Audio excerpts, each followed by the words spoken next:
Yobib with that spray down. Oh!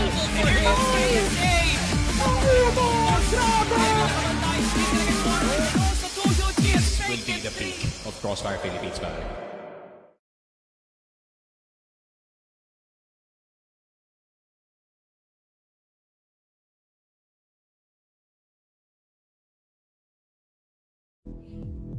This is cinema. Ito na tayo sa pinakakatuktok-tuktukang pressure sa mapa ng Eagle Eye Salvatore. It's already a 2-0 para dito sa Team Stallions ngayon at we are yet to seek an answer kay Evos Arcilia. Wala pang rebat, wala pang absolute na sagot dito ang EVOS Esports sa ginagawa talagang mind games ng Team Stallions with their continuous innovative offense. Magandang pinapakita ng Team Stallions, the defense naman ng EVOS is somehow exposable pero masasabi ko na rin na enough para hindi maging madali ang series na to para sa Team Stallions. The question still remains, will the Pioneers continue their winning strides dito sa mapang binuo nga nila from the ground up? Eagle Eye is an important map para dito sa EVOS Arcilia at eto na ang Team Stallions, bumabanat na ng championship point. And with that being said, ituloy natin ang banatan. Bipolar and Sneaky Frog, ayun na to. Salamat Mochi and salamat Salvatore. An interesting matchup of the ages. Sinabi nga natin kanina na it's a series point already for Stallions pero can a comeback happen again for Evos Arc dito sa Eagle Eye pa lang naman. I mean, Eagle Eye is not too far of a shot in all honesty, no, para dito sa dalawang teams natin. Granted na I know Evos are 2-0 down right now, pare. But still, ayun nga, judging from the patterns dito sa mga ibang years natin, we really cannot count out the other squad. So feeling ko Evos, they're gonna have definitely a better time pagdating dito sa Eagle Eye. The long angles are gonna benefit Zeta for once. You know, he gets to play the game of Crossfire dito sa series natin. But really is dependent on him, no? Kasi yung form niya going into yung series na to was actually looking really good. But then his form in this series is, parang subpar nga, pwede natin sabihin from what we're used to.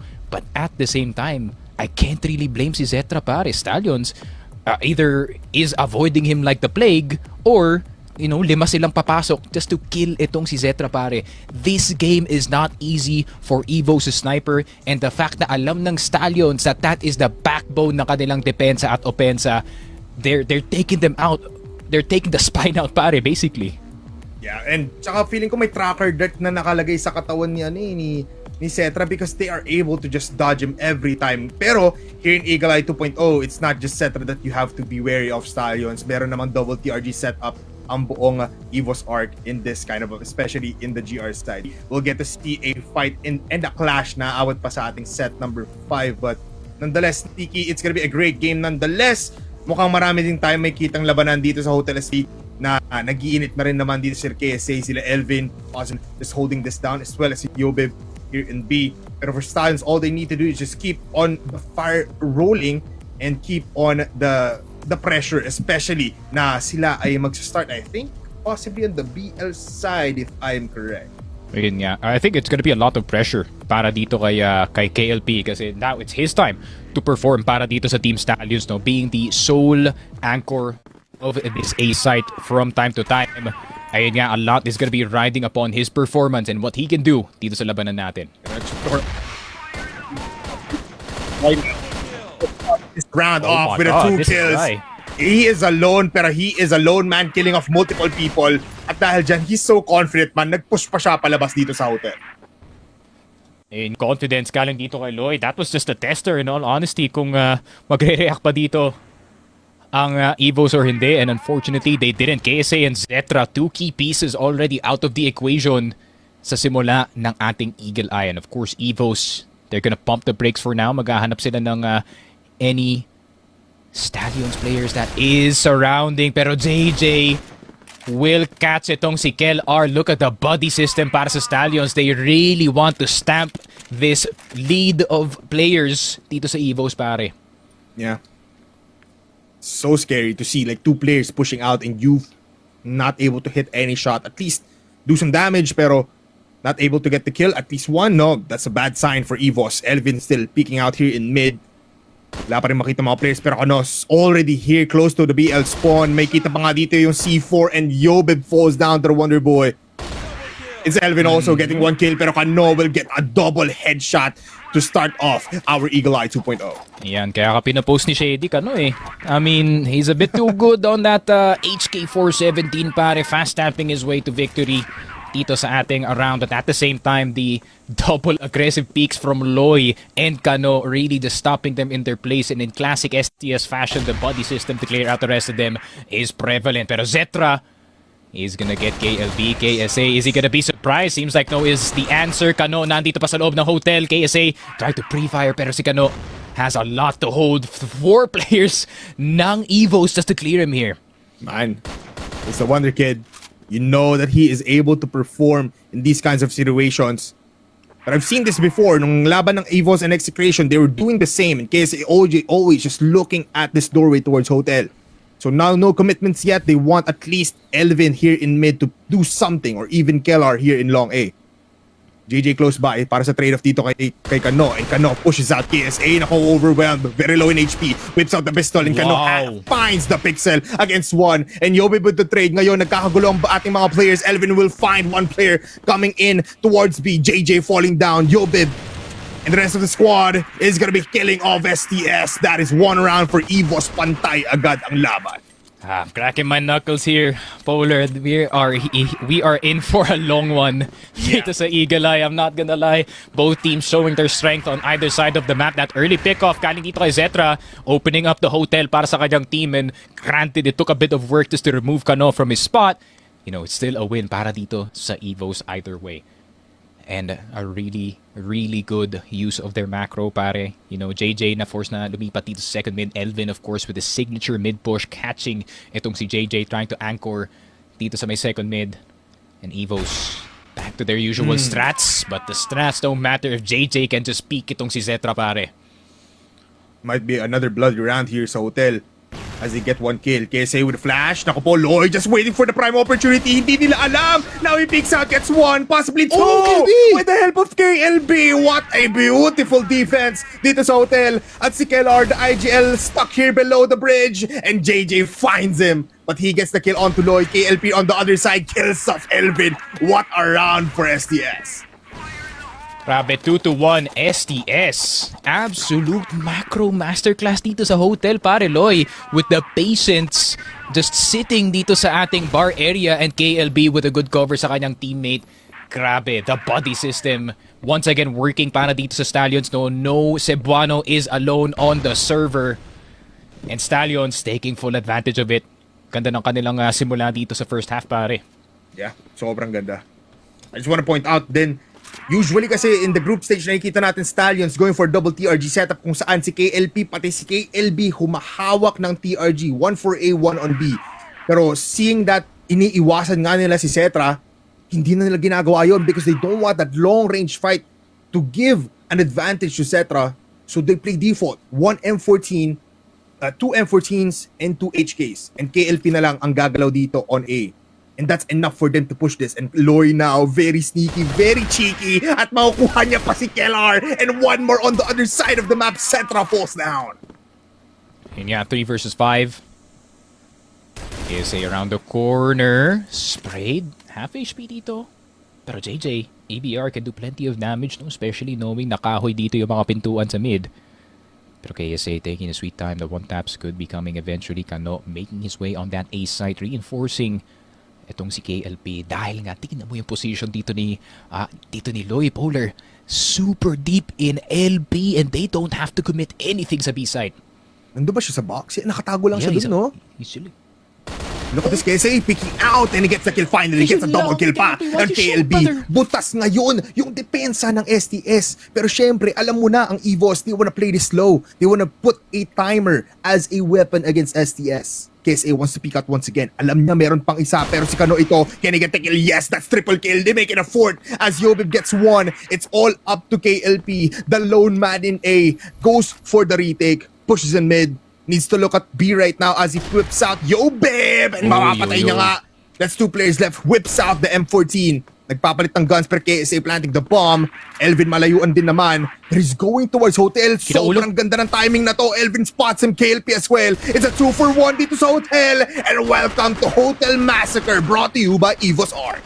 Yun lang, Evos stringing Stallions around ng mapa natin. I mean, when Evos gets the first pick, no, they really do take their sweet time in punishing the bad tendencies dito ng Stallion to go and check in some part of the round para makakuha man lang sila ng semblance of information on where Evos is going. And Evos prepared for that check at that point. Pero Loy, he's tired of checking. He's here to kill whoever is in LB. KSA is gonna go down JJ with the house push and Elvin gonna get punished for his sins. KLR na andito pa sa loob ng base pero pwede pa siya mabiktima dito. Headshot na naman para kay JJ. 2 so far in this entire game, but can he make it 4? Man, JJ the one now stepping in. And he Uy, finds a parkour! I think. Yes, what a hardcore parkour movement! Mula dito kay JJ and they spot out Yobeb. And you can see napapangiti si JJ sa ginawa niyang milagro doon. Grabe naman yung parkour na yun. Legends lang nakakaalam. Kumbaga, I mean, if you have been playing this game for the longest time, you know those small tricks that can put you over the hump. And especially that start galing kay Loy enabled yung STS push dito sa long, considering na magbaback off dun yung Evos. They're gonna play all the way to base considering sila yung na 4v5 dun. And STS has taken full advantage of it, pare. Yeah. Beautifully played mula sa individual players natin. Now, very passive approach mula dito sa Evos. And yet to see a pop-off mula dito kay Cetra. He has been nothing but a body that is being shot by Stallions. JJ so close. At makita niya dito. He Oh gets my Yobeb, God. of course. At makapatay niya pa ata dun si KSA. No! He gets the damage though. 1-for-1 trade. And the battle goes silent once again. Uy, pero ang ganda na spot ni KLP, ha? So close. I mean, if anyone is trying to go into that A site and crossing into it, there is gonna be a sight line going to you, pare. Pero, grabe, Evos go quiet again. They have to. I feel like they revealed too much of their hand too early dito sa game natin, men. Yeah. Too easy to read now for Stallions. Pero Evos, trying to go for mind games. Taking out every strategy in the books. KSA, nakita pa ata ni Kano. Nakita niya nga ba yung binti niya dito? But he pushes out. He finds him in KSA. Did not know. Now it's just 3 players left. All alive and healthy. Pero with 50 seconds left against 4 players, might be hard time. Going towards Hotel. Moving. And leaded by Keller, the IGL. Ang kapitan might need to use a smoke or a flash here para ma-divide or at least ma-block off yung line of sight dito ni KLP and as well as ni KLB.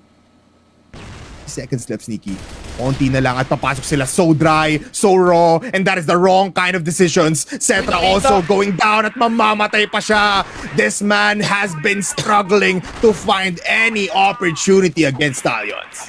Grabe, 4 and 2 Stallions on the GR side so far. Grabe, komportable dito sa depensa natin. Every single player is online, but especially Loy and itong si JJ making this offense suffer before they can even start and execute, pare. So Evos are gonna need to be a lot more poignant, no, pagdating sa mapa natin, a lot more forward. And we're gonna wait and see what a more aggressive Evos looks like dito sa A side. Aggressive. Dito sa gitna, Kano will get 1. KSA finally picking off 2 and 3 now as Keller gets 1. 2 players left, si Kano and si KLB dito sa pinakadulo ng mapa. Good grenade. Will kill off 1. KSA now finds 1. Pero 40 seconds. Can KLB go for the clutch? Has the M14 switches to the HK. Much easier for a clutch. Pero kailangan niya tumakbo. I think he's just gonna be using the time for his team. Uy!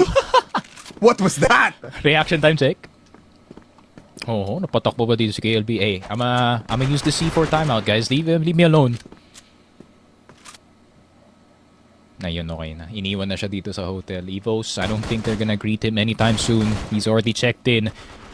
So, Stallions just gonna use the rest of the bomb timer para makipag-usap dito. Evos obviously pumping the jets dito sa A side. And this is what we were looking for para sa Evos, no? More fast, more, I wouldn't say methodical, just somewhat of a hard hit. Because right now, Stallions, ahead sila dito sa strikes. Pero Evos, one punch and this could all be a different story, pare.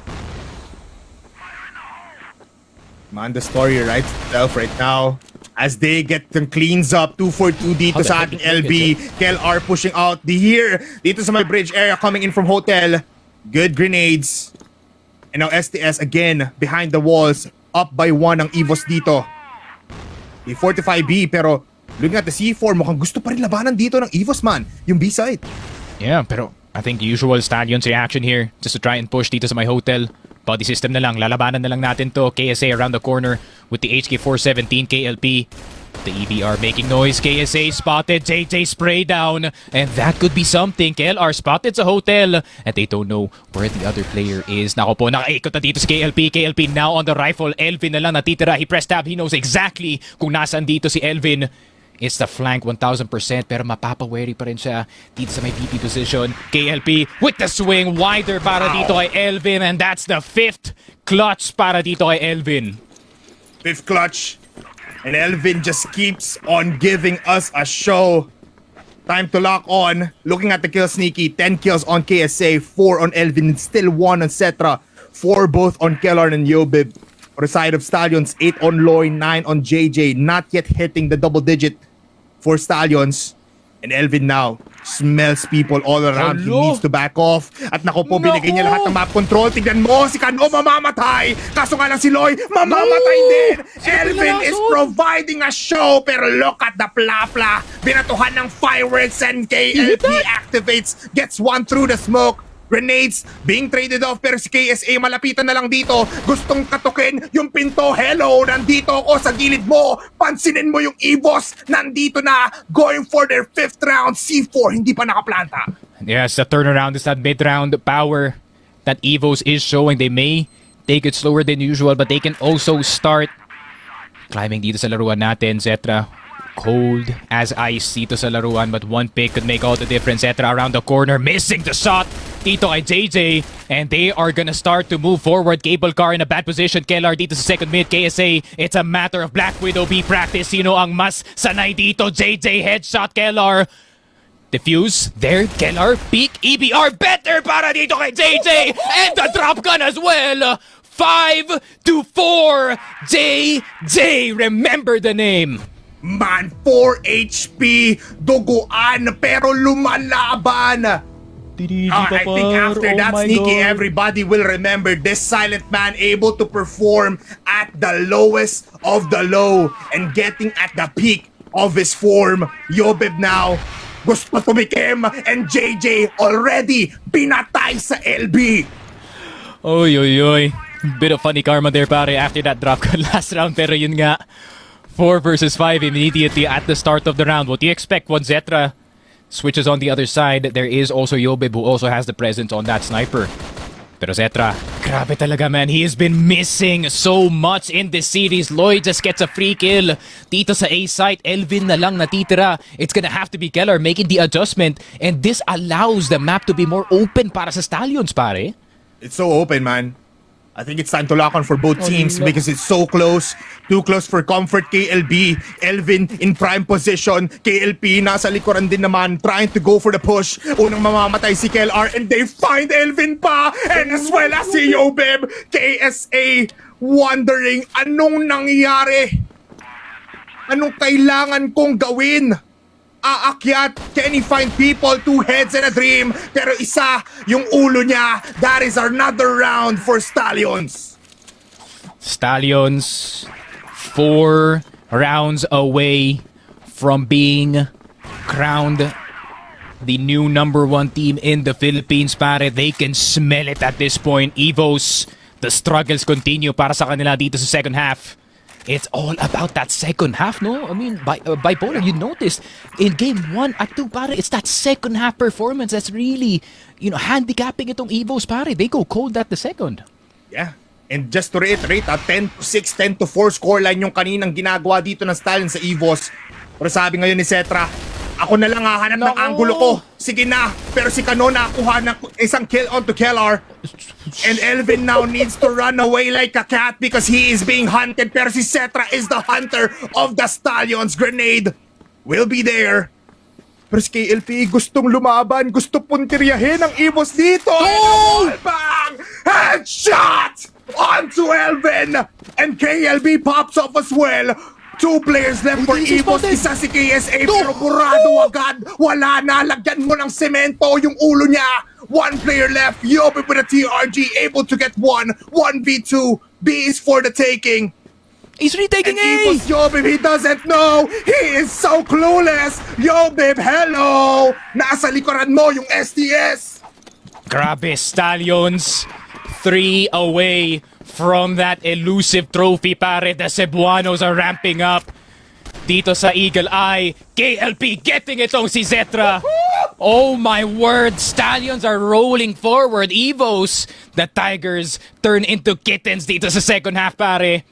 Grabe, Stallions, the mid-rounding is out of their mind, pare. How do they find these opportunities? Man, I don't know. Pag nakausap natin yung mga players na ito, yun na lang tanongin natin. Because somehow, somewhere, in some point of time, STS is on fire. And right now, that is the time. KLB medyo nadadamage dito. Elvin wants to instill some fear na kanina pang hindi pinapansin ng STS. The spray down will get 1 and that's 2. 2 headshots and a dream. Si Kano nandito pa rin naman. Elvin knows someone is here and he gets the triple kill. Elvin as well. KSA nakakuha ng isa. It's all up to KLP pero mamamatay lang siya. 5-7 still in favor of STS. Grabe, it's Elvin once again really saving the backs dito ng EVOS, no? I mean, the solo hold in hotel, he is really doing everything that he can para magstay sa game itong EVOS, pare. His effort doesn't go unnoticed. KSA also starting to ramp up dito sa laruan natin. We just need that one player, that one guy to really come online, Zetra. Once he starts fragging again, once we see Zetra in his usual self, pare, this could be a game changer. Pero Stallions, tignan mo naman, iwas talaga. Zetra trying every single angle, but you are surrounded, my friend. Nako po, you can get one. But that's an easy trade, man. Hindi talaga komportable si Zetra. No matter where Stallions is. I mean, Lloyd goes down, but the sniper is down as well para sa EVOS. Man, 1 for 1. Alis na sila, oh. And aalis sila, man. Okay na daw yun. Napuntiryan nila yung kanina pa dito nilang hinahanap. Man, 3-11 is insane. For Zetra, KSA finds a lurker though. KLB, mamamatay. Sugatan ng STS, EVOS trying to go for a 7-6 scoreline. A defense is needed. 2-man here on A. KLP finds 1. May isa pa rin sa taas. JJ, are you aware? Is Yobib there? Yes, he is. Pero wala na agad. KSA finds someone from the long range. Flash grenade will be thrown to delay the inevitable. Elvin. Si Elvin gumagawa na naman ng solo play, trying to go for a quick peek. Pero KLP switches to M4A1S. And Kano enables himself. The C4 is still in the hands of KLP. So pwede sila magplanta ng bomba. KSA, can he find them through the cracks? No. Spotted. KLP siya pa nga nakita dito. 34 seconds, Kano looking at every angle. Angles, pare. Man, there's process of elimination. Saan na nga lang ba mangyayari ditong EVOS? Pero good timing coming in from Elvin. Nandito siya sa mid. Kano overstepping. KSA overcommitting. Gets 1. Mag-isa na lang si KLP. Good gun. He has the M4A1S. Can he hit the shots though? Medyo na-overwhelmed. Elvin gets the kill. And that is 6 rounds now for EVOS. Enough time to defuse. Grabe, maybe Kano overthinking his position here dito sa top 8, fully feeling that pressure from tower, pare. And Elvin, obviously, he already knew what the mission was as soon as nag-reveal na yung isa sa mga players dito ng EVOS. All the distractions was on him. Elvin with the flank, securing that long A control. Nako po, EVOS, you know, you might lose the initial site defense, pare, pero pagdating talaga sa retake, napakasagit ng mga Tigre. The Tigers finally seeing some light, man. Mukhang umaga na sa EVOS Arc. Finally seeing everybody in their sightlines. Pero mahirap pa din. Ang point advantage is 1, pero it means a lot for these two teams.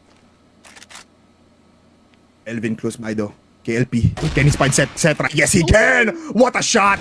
Second peek goes good. Pero Yobib finds Kano. Lurking in the shadows, Elvin as well. 2 down now for STS. Mas posible ngayon para sa EVOS to go for a tie game. Smokes to stop the push or a flash.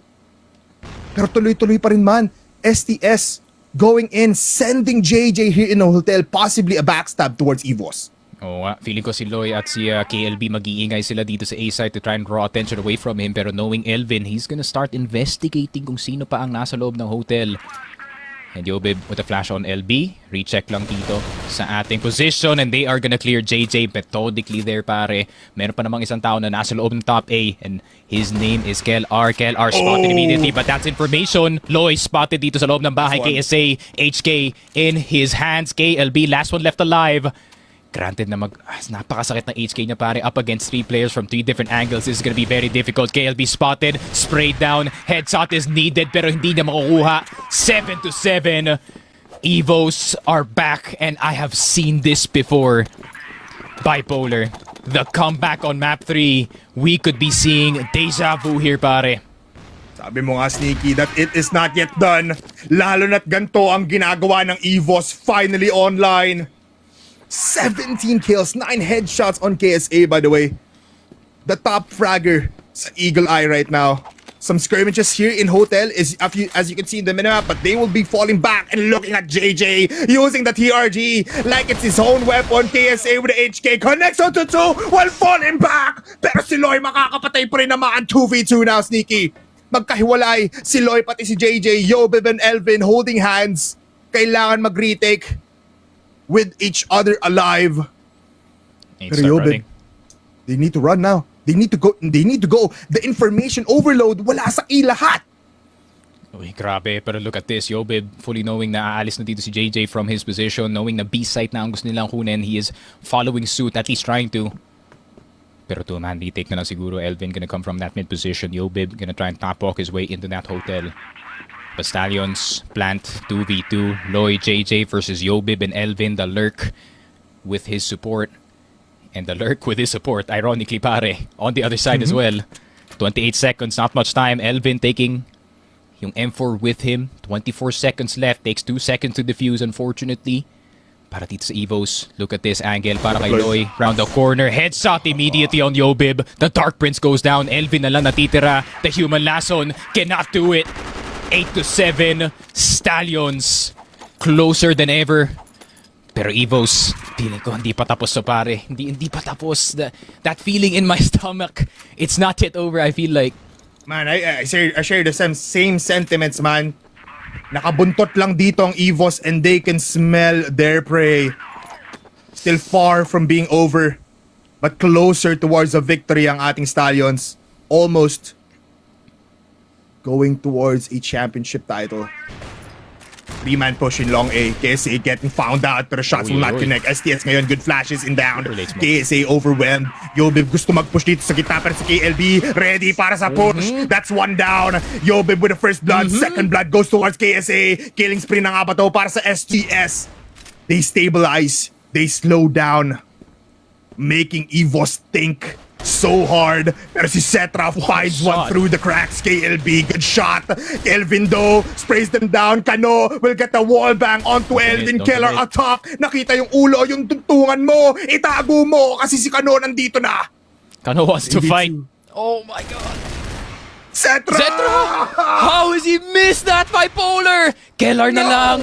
The sniper, can he do it? 1 HP dito kay Kellar and he gets tapped out. 9-7. The Cebuanos are 1 round away from being crowned the new kings of Filipino Crossfire, pare. Evos, they're gonna need to do something drastic, pare. Sneaky, yung 3-peat na pinagyayabang ng EVOS gagawing 3-0 nga ba to ng STS sa regional finals? Just 1 point away. Sino nga ba ang first blood natin? All eyes on Kano. Finding Kellar. Shots will be there. One more. Only one more. But Kano needs to fall back. Disiplinado. Yan ang sinabi ni Coach Tanks. Grabe. The discipline is there para dito sa Stallions. KSA, big box. Elvin as well occupying it. Elvin with the cross. KSA is gonna go down. And ayan na nga. 3 versus 5, Yobib trying to get it back, pero KLP, Kano will get it! Zetra na lang natitira, and that is gonna be it! Stallions with a clean sweep, and that is Cebu on top of the Philippines! Cebu on top! pinalindol ang mundong Crossfire at sabi nila kami ang hari ng Regional Finals. Welcome your champions, Stallions. Tinuro, time to shut up and welcome this squad, man. Crazy 3-0. Holy. Pwede ba magbura? Joke. Holy indeed, man. Ayun nga, I don't think we can. But fortunately, para dito sa Stallions, they can. And FYE, para sa kanila, pare, after getting that win, it was such a great map number 3, no? Both teams actually showing yung kanilang strength. EVOS, their mid-rounding, their 2v2s, their 3v3s really working out in their favor, pare. But at the same time, Stallions, the iron will and the sheer talent ng kanilang mga star players, JJ, Kano, KLP in that last round. My God, the Cebuanos are here to stay, pare. Naku po, hindi lang maghanda na kayo, international teams. Stallions put a 3-0 up against the prior kings of Filipino Crossfire.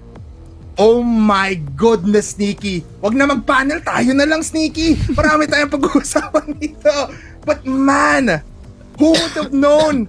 Meron si Salvatore. Sabi nga 3-0 at siya ang brains. Siya ang brains, man. Siya ang brains, man. Nakala nyo bias si Salvatore, but no. He is seeing something that you do not see, Nasa pare, stats and yan, he can man. see the future.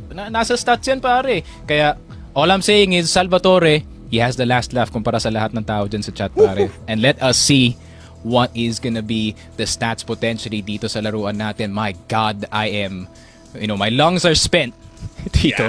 Bipolar. Pero man, I am so happy that we do get to cast this final, pare. The conclusion of the long-standing rivalry ng dalawang teams natin, and it is gonna continue in Chengdu, and I cannot wait, my friend. Before I do see we don't have a lot of time to talk here, pare, so I'd like to get the opportunity to shout out everyone watching. Thank you everyone for watching, and shout out to my girl as well. Bipolar? Man, I mean, feeling ko there's still enough time later on, no? Since it is the last day, but later on, may kita nyo po ulit ang ating mga players and with the interview. But for now, it's time to throw it to the panel. Bipolar and Sneaker Frag going out from the panel, from the Cassius deck. It's time for Mochi and Salvatore. It didn't have to be personal, pero grabe ang atake ng Stallions para patumbahin ang imperyo ng Evos Arcilia. But at the end of the day, ano ba tayo, Mochi, para i-predict ang 3-0? We're just fans at the end of the day, no?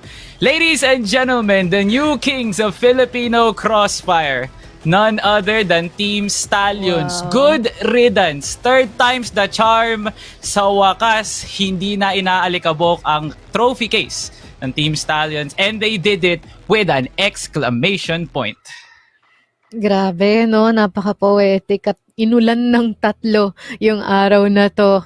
For the third time, they finally got that 3-0 series here dito sa ating finals, and not to mention that we are 3K strong and counting sa mga sumasaksi dito sa broadcast na ito. And man, oh man, EVOS came with an ambition to get that 3-peat, but they will be leaving with a heartbreak. And on the contrary, para dito sa Team Stallions, they are more than pumped, more than ever.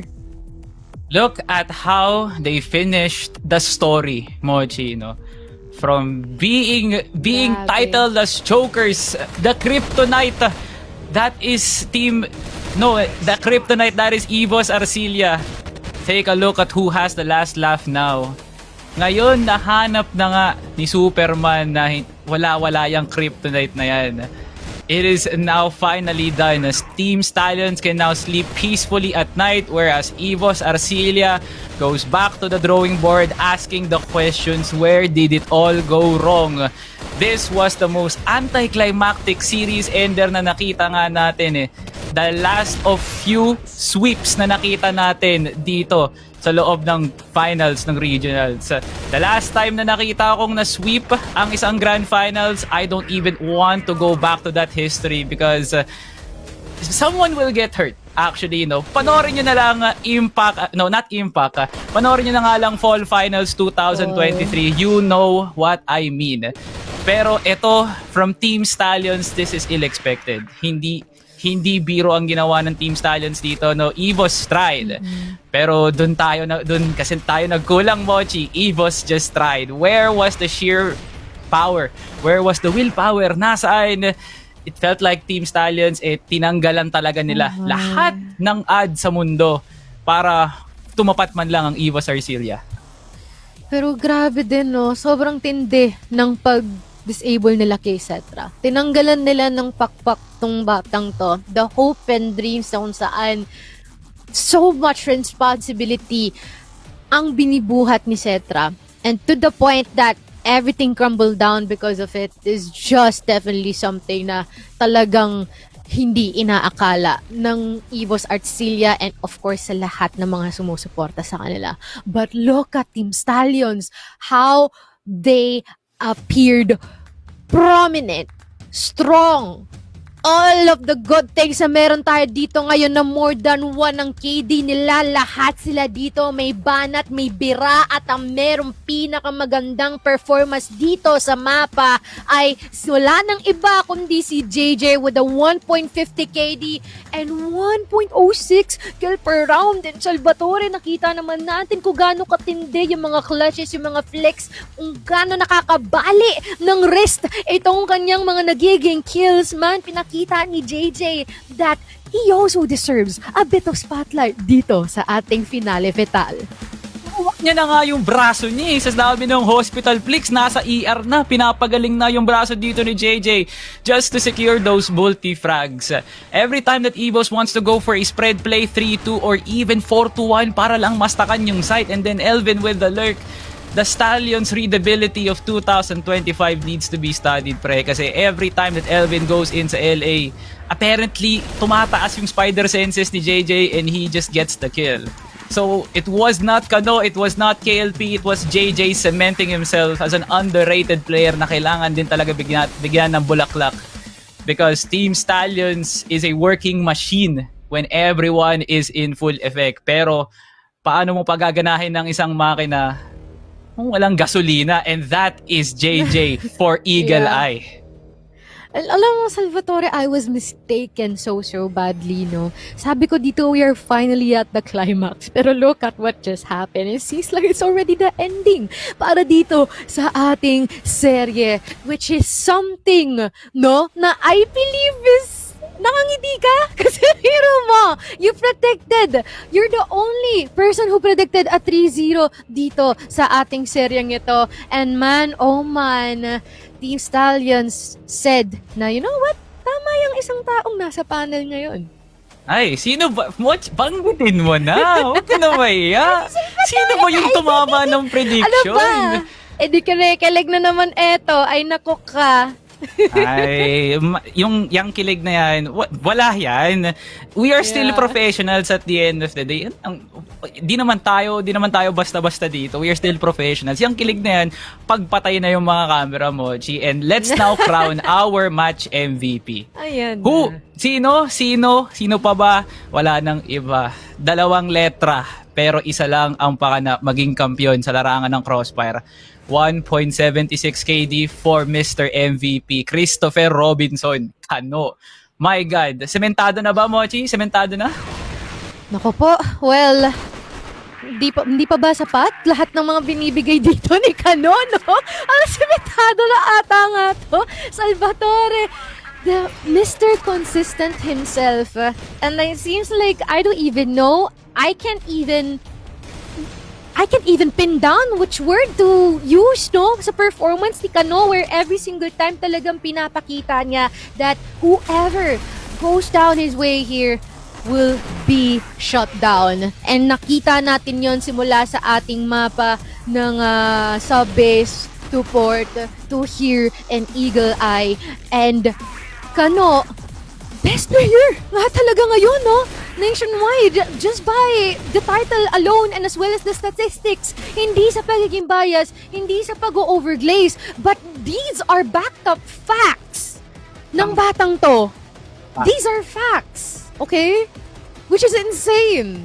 Ano mo, Mochi, you know what's even crazier sa stat line ni Kano? He just started playing professional Crossfire last year. Last year lang siya nagsimula Yes. maglaro ng professional Crossfire. From may LAN gamer lang, tinignan ng potential ni Boss Chris. At ngayon, binigyan ng isang super light. Anong ginawa niya sa super light? Ginawa niyang tropeo. And take a look at who's celebrating now, Mochi. It's not just him cementing as the greatest Crossfire player of all time. Pangalawa, putting Team Stallions on notice na lahat ng gustong sumunod sa yapak ng pinakamalakas na Crossfire team, dumaan muna sa Team Stallions. Ay, oh my, indeed, no? And I believe that we're also gonna be hearing from them just in a bit, and I am pretty sure, no, they won't be able to contain themselves. Aminin na natin na sa hindi. Especially this is gonna be quite of a big thing din para sa kanila dito, and I believe na meron din tayong nakareservang katanungan from Sir Alex himself later on. Kaya nakaka-excite din dito for our interview. And in a bit, Salvatore, makakarinig na tayo galing sa kanila. Direk, iba to mo na. Nararamdaman ko na malakas yung emosyon nila. Ayan na sila. Una sa lahat, congratulations to Team Stallions para sa isang MVP performance mula kay Kano. Coach Tanks, masarap ang tulog kasi 3-0 pa naman. Pero gusto ko lang muna malaman. Okay, ma'am, gusto ko muna malaman sa boys, Coach Tanks ha. Mamaya ka muna, Coach Tanks. Gusto ko muna malaman sa Team Stallions mismo. Ano ang nararamdaman ng Team Stallions ngayon? Kelby, ano ang nararamdaman ni Team Stallions ngayon? Anong nararamdaman nyo? Masaya kasi nakabawi na kami sa mga bobo. Hoy! Bad ah. Bad. Chill. Wait lang. May sasabihin si Kano. Ayan na. Okay. Malaki na yung ulo sa mga Pampinas, hindi na palitin ulit.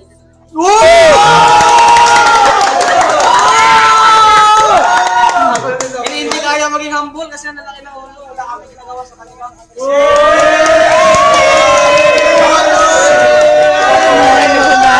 Oh man, we're seeing a different Team Stallions from last year. Sige, Kelby. Sino to, tsaka Elvin, sino ang unang tatanggalin nyo? Ano kasi, pag si Elvin natira, sure win eh. Bobo yan maglaro eh. Salvatore. Hindi, medyo kinakabahan ako sa mga nangyayari. Papawin pa yung mga dalawang taga Cebu. Wag yun, wag. Ba't nyo didamay? Ayun, talo kayo. Yeah, dito na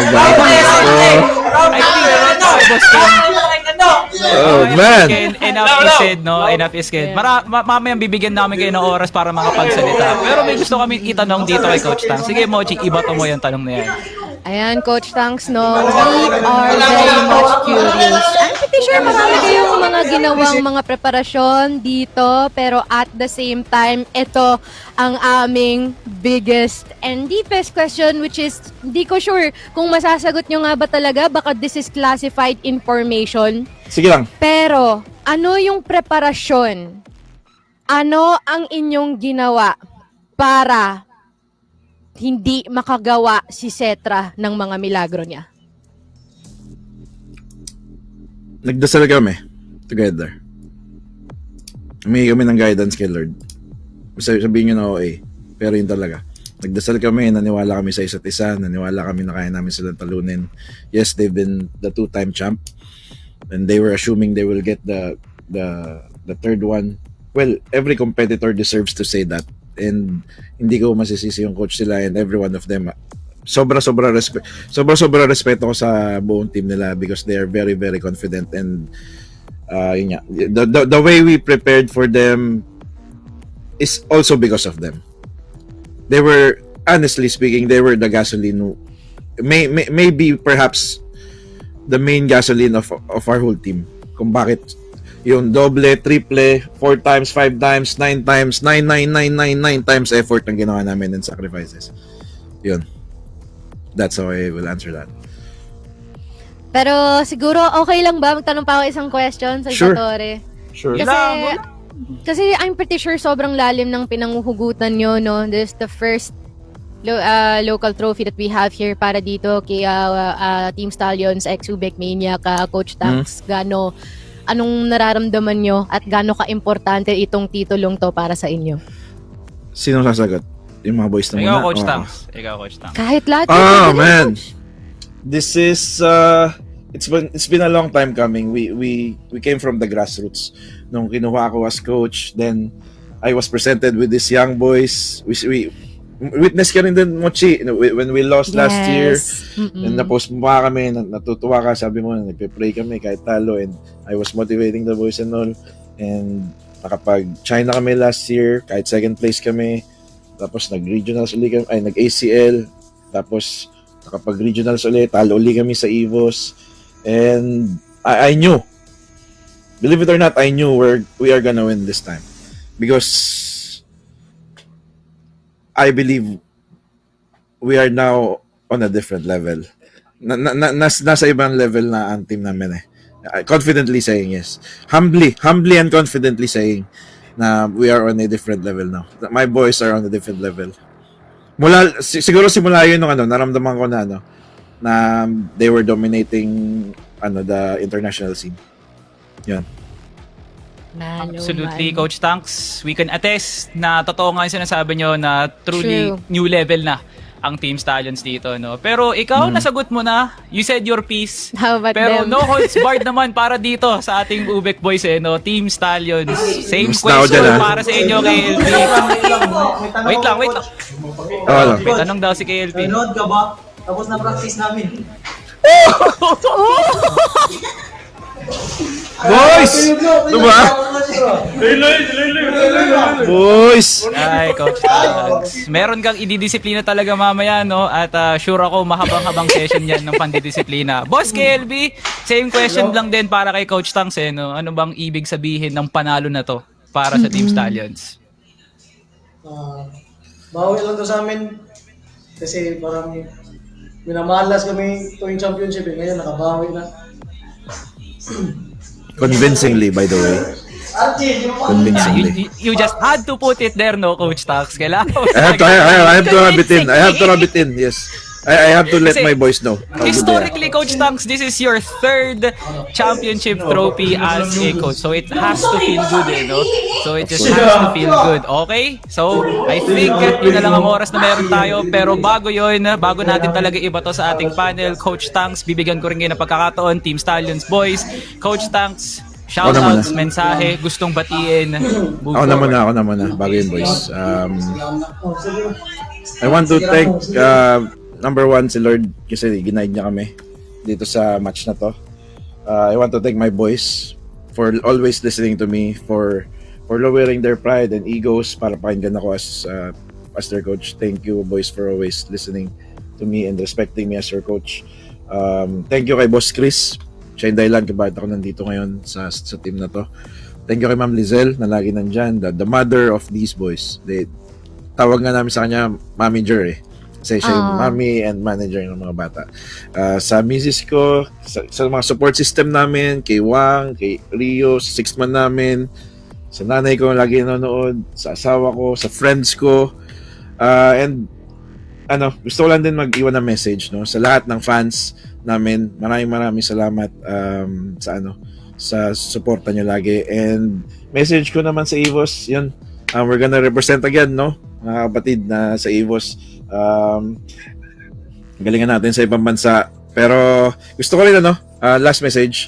Gusto ko mag-thank you and medyo sincere to, no. Gusto ko mag-thank you and mag-sorry sa EVOS. Thank you dahil kayo yung naging gasolina talaga namin and para naging drive namin to always improve kasi sabi ko nga kanina, diba, isa sila talagang parang driving force dito sa CFPH.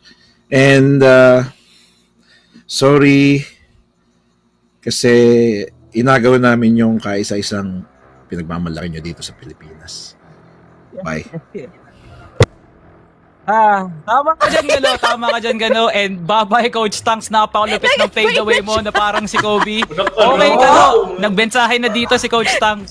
Sige, isa-isa kayo. Baka may gusto kayong batiin. Yeah. Shoutout sa mensahe sa mga Shoutout sa sumusuporta. kanila. Alam na nila sino yung number 1 na sa Pinas, lalo na sa player. Sino yung number 1 player? Yun. Alam niyo na. Wait lang. Kalmahan nyo ha. Sige, shoutout sa kanila. Ayaw sana namin mag-champion dito kasi alit yung prize. Gusto namin sa international. Kaso ginaganyan kami, minamalit kami. Kaya yan, pinatikim ko. Obviously, ang crunchy ng chicharon talaga na kinakain ng Team Stallions. Ulitin ko pa yung bagay ganyan nyo para makatim. Okay, maraming salamat Kano. Iabot mo na yung headset sa kapitan mo, Boss Ken. Sa kanang ganap ngayon. Bigyan mo naman kami ng isang magandang mensahe. Tsaka may gusto kang i-shoutout dyan. Baka may gusto kang mensahe dyan. Salamat po sa mga nagsuporta namin at salamat po kay God, sa kay Kuya Nick at sa pamilya ko at sa mga kay Kuya Chris, kay Ate Lizelle at kay Coach Tax at sa girlfriend ko. At si Abdul, at si Boss Abdul. Khalid. Oh, Miss Khalid. Okay. Oy, Evos! Good luck ulit sa amin.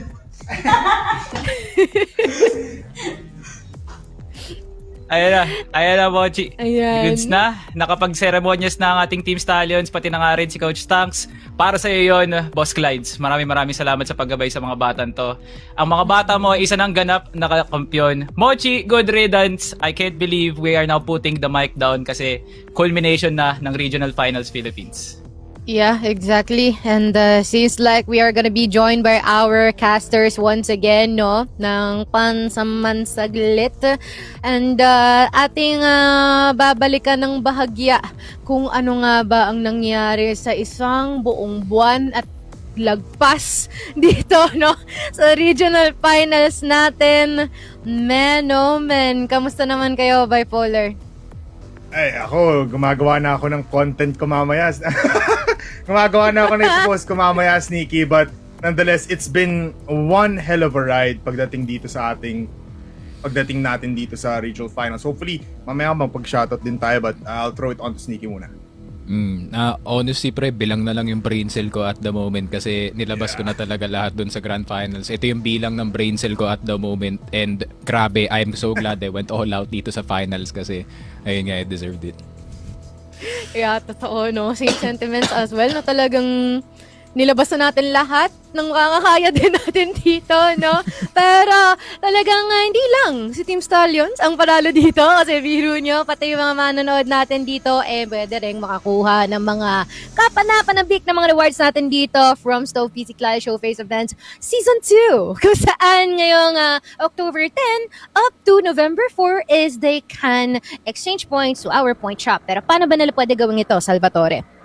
Ay, kailangan lang naman talaga nila mag-login gamit ang Stove client. At pag nag-login nga sila, gamitin lang nila yun para makapaglaro ng crossfire na malupitan. Kahit ano pa yan, RM, FFA, zombie mode, basta naglalaro ka gamit ang Stove client. At para sa isang malupit na gantimpala, sa sapat na oras na naglalaro ka, makakaipon ka ng points. At sa sapat na points na yun, ma-unlock mo ang Barret Beast Champion 2. At isa na rin doon ang pinaka-rare na secondary, which is ang Colt Bumblebee. Kaya wala na kayong ibang gagawin pa, pumunta na sa cfph.onstove.com para ma-download ng Stove client, i-bind nyo na ang CF client dyan sa Stove at makukuha nyo na ang mga weapons na yun. Yun lamang ang Stove PC Client Showcase Season 2.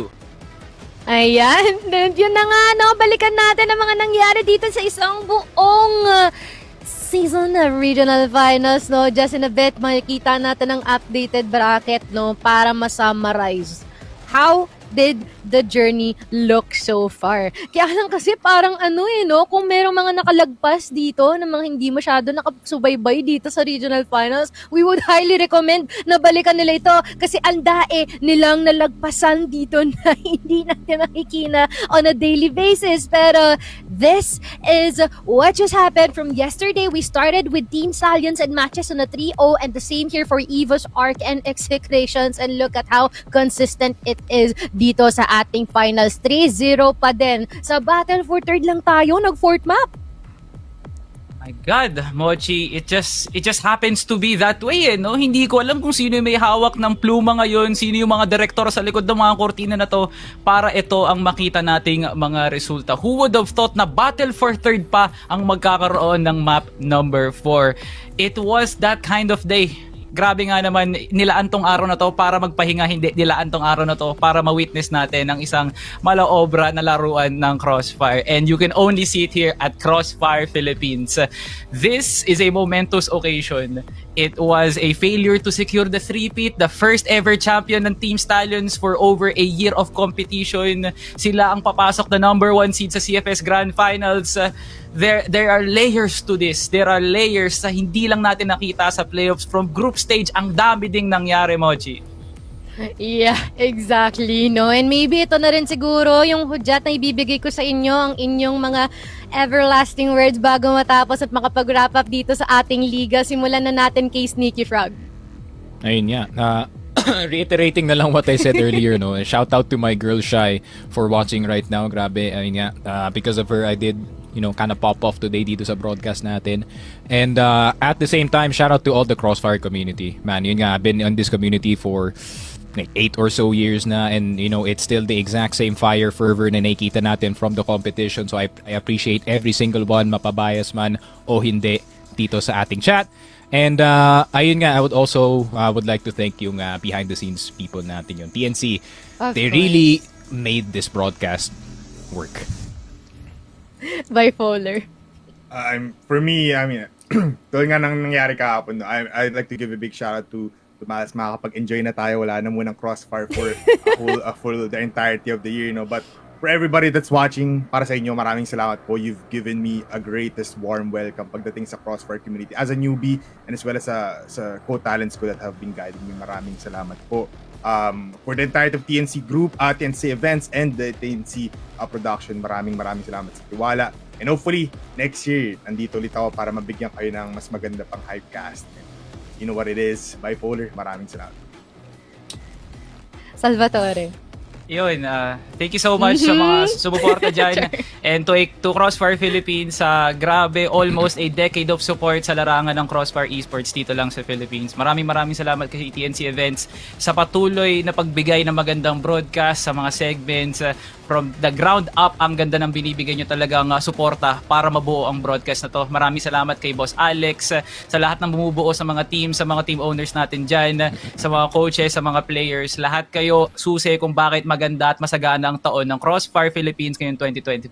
Sa mga nagsasabi sa akin ng bias dyan sa comments, pasensya na, makikita nyo pa ako ng matagal dito. Yun! Oh my God, that's aura! Pero ako naman, siguro ang masasabi ko lang dito is maraming salamat unang-una sa ating community. Kasi talagang pinapakita din natin, na yung mga istorya natin dito is definitely, parang, ulit sinasabi ko na wala ako. Hindi ko kasi gusto sabihin. Pero all I can say is maraming salamat sa ating community. Sila nagpapaganda, nag-amplify ng mga istorya natin dito ng kada isang kampong sinusuportahan nila. And it seems like ganun din po, pagdating sa ating TNC prod. Sila yung reasons kung bakit lalong na-amplify yung mga emotions natin, bakit nagkakaroon ng magandang flow yung mga istorya din natin.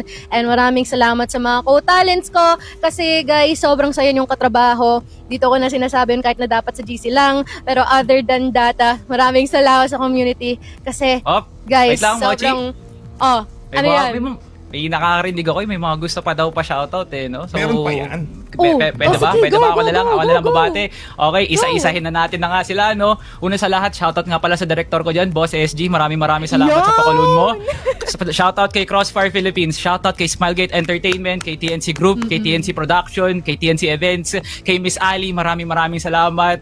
Sa director ko dyan, Boss RJ, Boss Joy, maraming salamat. Kay Direk Marvin, kay Direk J, kay Direk Jace, kay Direk JC, I love you. kay Ma'am Le, kay Boss Franz, kay Miss Nats, kay Miss Colleen, ang pinakamaganda at pinaka-cute na talent manager namin dyan.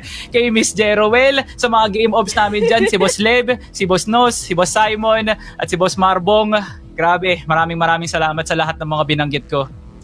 Ayan, Kay kung meron pa Steven. kami Sa mga talents din pala, sa mga hindi natin kasama, si Dadum, Ayan. tsaka si Ramon, maraming salamat sa inyo. Woo! Grabe, yun lang. Okay. Gusto ko yun talaga sinisigurado natin na kumpleto natin ito, no? Pero ito na nga ang katapusan para sa regional finals ng taon na ito. At we are going to see EVOS and as well as Team Stallions in Chengdu, China. Mochi, Salvatore, Bipolar, and Sneaky Bob nga pala for your finals for the last day. And once again, don't forget, this is the best of the Filipino Crossfire Pare. And good night!